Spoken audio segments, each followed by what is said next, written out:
car diaries, I guess is what we're calling this. A lot of people ask me, well, not a lot of people, a few people have asked me why I film in the car. I drive a lot, deal with it. All right, so it's been a couple shit days of work, really difficult situations, completely outside of our team's control. And it got me thinking as to what makes a good team. It's not the good times where you see if your team is good or not. It's not when things are going great, you're making money, your team is running efficiently, your customer service is great. Even a mediocre team member can get by in easy times, right? But it's when shit hits the fan and things get really difficult that you start to see when you have really good teams, really good team members.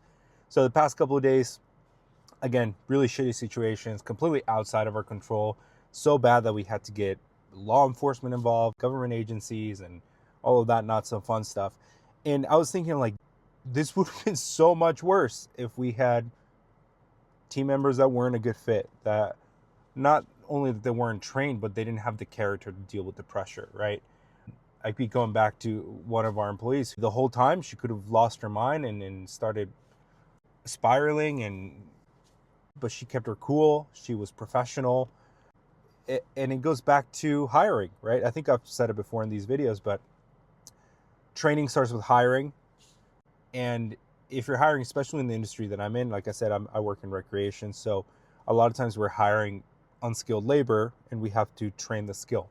So my saying, I don't know if I'm inventing this, but I'm quoting it, is you hire the character and you train the skills.